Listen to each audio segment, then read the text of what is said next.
Assalamualaikum, welcome to my channel. Nah, pada video kali ini saya akan sharing sama teman-teman semua nih yang punya permasalahan dengan yang namanya perut buncit.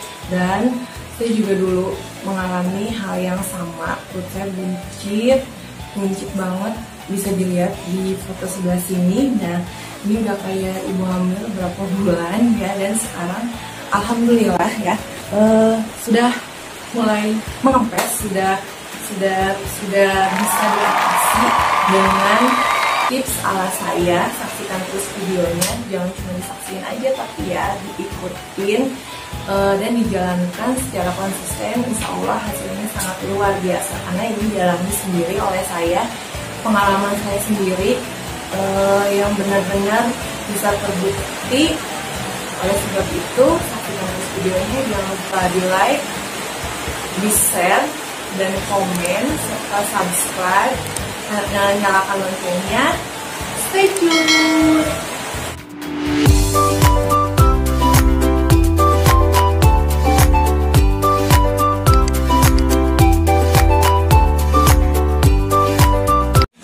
Perut buncit, nah ini disebabkan karena adanya penimbunan lemak secara berlebihan yang apabila terus dibiarkan itu perut kita akan terus semakin membesar. Nah, kenapa terjadi penimbunan lemak? Penimbunan lemak ini terjadi karena adanya asupan kalori atau kalori yang dikonsumsi itu melebihi dari kalori yang kita butuhkan. Nah, perut buncit juga bukan hanya membuat kita tidak percaya diri atau membuat kita tidak nyaman dengan penampilan kita, tapi perut buncit juga menimbulkan beberapa penyakit metabolik seperti contohnya adalah diabetes, jantung koroner. Nah, oleh sebab itu jangan kalian sepelekan yang namanya perut buncit. Nah, perut buncit juga tidak hanya terjadi pada orang gemuk saja, tapi juga pada orang yang bertubuh kurus.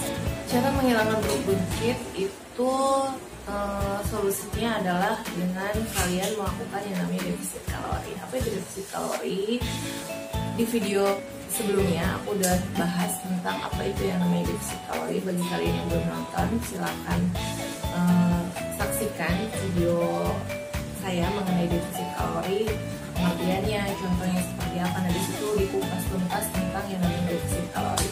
Nah, sekarang di sini saya hanya ingin memberikan 5 tips ya, gimana caranya kalian bisa mencapai yang namanya kondisi di mana tubuh kalian itu mengalami defisit kalori. Karena dengan kalian mengalami defisit kalori, maka lemak-lemak yang ada di dalam tubuh kalian di bagian perut ini akan habis terbakar dan akan berubah menjadi energi, dan energi itulah yang nantinya akan dipakai untuk aktivitas kalian, untuk fungsi organ-organ tubuh kalian. Jangan cuma ditonton, tapi coba lakukan dengan konsisten ya, karena kalau hanya cuma ditonton tapi tidak dilakukan ya tidak akan berhasil. Tapi kalau misalnya kalian lakukan secara terus-menerus, secara konsisten, itu akan berhasil sekali. Yang pertama adalah agar kalian bisa mencapai yang namanya defisit kalori, itu adalah yang pertama adalah dengan cara menghitung berapa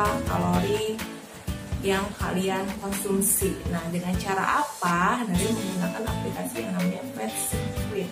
Nah, bagi kalian yang belum tahu cara menggunakannya, silakan cek video saya mengenai cara penggunaan aplikasi Fat-Secret. Ini tuh udah ampuh banget, saya dulu pakai itu. Nah, di situ ketika kalian menggunakan aplikasi tersebut, nah itu kalian bisa tahu berapa kalori yang sudah ada di dalam tubuh, berapa kalori yang sudah kalian konsumsi, dan tinggal berapa lagi sisanya. Kalian akan terkontrol banget dan akan terkendali, tidak akan yang namanya surplus, artinya tidak akan yang namanya kelebihan kalori. Nah, itu dijamin kalian bisa mengalami yang namanya defisit kalori.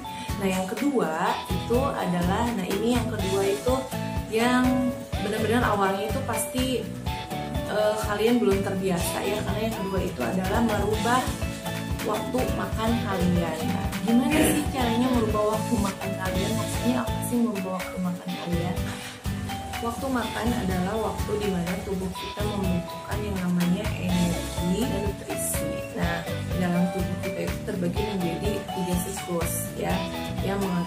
aktivitas tubuh. Yang pertama ada siklus cerna, yang kedua ada siklus serat, dan yang ketiga adalah siklus buang. Dimana siklus cerna ini adalah siklus si tubuh melakukan proses yang namanya pencernaan, dan siklus serap, nah itu adalah dimana tubuh kita itu melakukan proses yang namanya penyerapan sari-sari makanan yang itu nantinya akan diserap pada yang namanya siklus serap, dan yang ketiga itu adalah yang namanya siklus buang. Nah siklus buang ini adalah dimana tubuh kita itu akan melakukan yang namanya proses pembuangan sisa-sisa makanan atau sisa-sisa metabolisme. Nah ini tuh ada pada siklus yang namanya siklus buangan. Kapan sih waktu makan yang tepat untuk kita? Nah waktu makan yang tepat itu adalah pada saat siklus cerna. Nah siklus cerna ini jam berapa sih misalnya? Nah siklus cerna ini berada pada jam 12 sampai jam 8 malam. Nah kalau siklus serap itu berada pada jam 8 malam sampai jam 4 pagi. Dan kalau siklus buang itu berada pada jam 4 pagi sampai jam 12 siang. Nah, jadi waktu makan yang tepat itu adalah pada saat jam 12 siang sampai dengan jam 8 malam, atau biasa disebut dengan intermittent fasting, atau banyak juga yang bilang diet ala dari Corbuzier itu sangat ampuh sekali, dimana ada yang namanya jendela makan dan ada saatnya jendela istirahat. Efektif sekali menurut saya, sangat manjur sekali untuk bisa yang namanya mengecilkan perut. Nah sekarang coba dulu aja kalau misalnya kalian baru pertama ini mau mencoba ini, nah coba aja dulu 1 minggu ini. Misalnya biasanya kalian sarapan itu jam 6 pagi, misalnya sudah sarapan dengan nasi uduk yang komplit. Nah coba di waktu sarapannya dimundurin dulu waktunya. Misalnya hari pertama kalian coba makan jam 7, kemudian hari kedua coba kalian misalnya dimundurin lagi waktu sarapannya itu misalnya jam 8, terus sampai misalnya hari ke-6. Nah kalian bisa makan pada saat jam 12, dimana tubuh itu sedang berada pada siklus yang dinamakan dengan siklus cerna. Jadi makanlah pada saat tubuh betul-betul membutuhkan energi dan nutrisi. Nah kalau misalnya metabolismenya sudah terbiasa, nah insya Allah itu enggak sama sekali, karena metabolisme kalian itu sudah terbiasa. Makanya dicoba dulu, dimundurin dulu tuh waktu sarapan kalian tuh, sehingga lama-kelamaan metabolisme kalian itu akan mengikuti ritme makan kalian. Nah seperti itu. Dan saya dulu sebelum misalnya jam 12 nih waktu makan, coba perbanyak minum air putih. Dan kalau dulu juga saya minum namanya air lemon ya. Air lemon itu emang tidak untuk melunturkan lemak, tapi banyak sekali manfaat yang terdapat di dalam air lemon. Bisa sebagai antioksidan, kemudian yang kedua membantu proses pencernaan kita ya, agar terhindar dari yang namanya sembelit. Kemudian yang ketiga juga bisa kita tuh kenyang lebih lama gitu. Kalau minum itu tuh bisa lebih mengenyangkan gitu. Kemudian yang keempat adalah dia menghindari dari yang namanya dehidrasi. Nah kenapa kita lebih kenyang? Nah karena itu lemon itu bisa kita terhindar dari yang namanya dehidrasi. Nah coba aja searching sendiri apa manfaat air lemon. Nah, biasanya saya minum air lemon itu setiap pagi itu cukup 1 gelas aja ya, perasan lemon dicampur dengan air hangat. Karena sebetulnya perut kita tuh belum waktunya makan tapi udah lapar. Nah itu karena bisa jadi karena faktor yang namanya dehidrasi. Nah kalau misalnya kalian sudah waktunya jam makan, sudah waktunya siklus cernanya itu sudah dimulai ya, dari jam 12 siang sampai jam 8 malam. Nah kalian boleh makan apa aja. Ya boleh makan apa aja, mau makan nasi wortel, misalnya mau makan nasi padang, mau makan bakso, mau makan. Nah itu tuh boleh banget, karena kalian sedang berada dalam pada fase tubuh kalian itu butuh yang namanya nutrisi dan energi. Nah tapi ingat, jangan rakus juga, jangan habis misalnya bakso habis 5 mangkok atau 3 mangkok, tidak seperti itu juga, jangan terlalu berlebihan juga. Jadi secukupnya aja sesuai dengan porsi kalian. Jadi kalau udah kenyang ya udah berhenti gitu. Nah itu sangat efektif sekali untuk kalian bisa yang namanya defisit kalori. Tips yang ketiga adalah mengunyah makanan dengan waktu yang lama ya.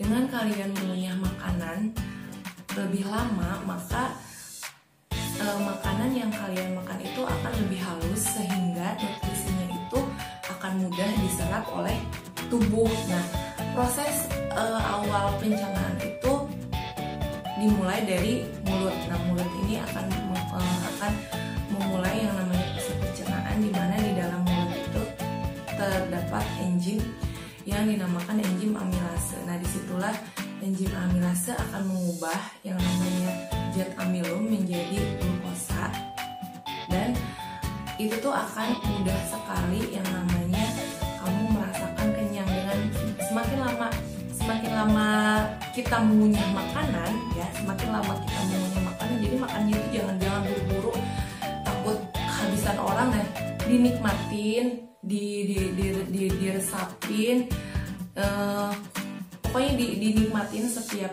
kunyahan makanan itu ya, karena semakin lama kalian mengunyah itu si nutrisi itu akan semakin gampang terserap, sehingga lambung kalian itu akan cepat mendeteksi, oh ini tuh udah cukup ya saya makan, dan itu tuh akan bikin kita yang namanya mudah kenyang. Nah, yang keempat adalah nggak bosan-bosan nih ya, di video saya sebelumnya sering banget ngasih tips itu, coba kurangi yang namanya minuman manis atau yang tinggi kalorinya. Nah, itu tuh sangat tidak bagus sekali untuk kalian yang ingin melaksanakan diet atau yang ingin mengecilkan perut. Hindari yang namanya minuman yang manis yang berkalori tinggi. Perbanyak aja air putih. Dengan kalian meminum minuman manis itu tuh nggak akan bikin kenyang ya, bahkan malah sebaliknya akan bikin kalian lapar terus menerus, karena minum-minuman yang manis itu bisa meningkatkan yang namanya hormon lapar kalian. Jadi coba deh kalian rasakan, semakin banyak kalian minum minuman yang manis, pasti akan semakin kurang, akan semakin hawa laparnya itu akan semakin terus meningkat. Dan setiap kalian minum yang manis itu pasti akan kurang aja gitu, minum 1 gelas pasti akan kurang, nambah lagi. Nah itu akan meningkatkan yang namanya ekstra kalori kalian. Nah, ekstra kalori kalian itu nantinya akan diubah menjadi lemak, dan lemak kalian itu nantinya akan tertimbun di dalam tubuh kalian. Nah, jadi mulai sekarang kurangi minuman yang manis dan biasakan minum air putih. Nah, itu lebih bagus, lebih menyehatkan, 0 kalori ya, yang namanya air putih 0 kalori. Kopi juga sama sih, 0 kalori asalkan tidak pakai gula. Teh juga sama 0 kalori asalkan tidak pakai gula. Nah, jadi mulai sekarang kalau ingin menghilangkan yang namanya perut buncit, hindari yang namanya minum manis ya. Tips yang kelima itu adalah nggak bosan-bosan juga nih aku ingatkan sama teman-teman semua, coba coba 1 hari itu kalian melakukan yang namanya HIIT cardio. Nah, HIIT cardio ini bisa kalian mulai dengan gerakan yang namanya plank atau squat, ada di gambar sini nih ya. Ini plank squat ya, itu bagus banget untuk yang namanya mengecilkan perut. Gak usah lama-lama, hitung sampai 15 sampai 20 aja ya setiap gerakan itu. Ulangi sampai 2 kali. Nah, dengan kalian rutin seperti itu, nah itu sangat bagus sekali untuk yang namanya mengecilkan perut ya. Jadi itu saja 5 tips cara mengecilkan perut dari saya. Dan yang paling penting adalah kalian mau melakukannya, tidak hanya cuma nonton video ini, tapi kalian mau melakukannya secara konsisten. Insya Allah hasilnya akan sangat luar biasa sekali. Cukup sekian saja video saya kali ini, semoga bermanfaat untuk kalian dan jangan pantang menyerah ya. Ingat, kunci utamanya adalah niat yang besar dan konsisten. Mungkin cukup sekian. Assalamualaikum. Dadah!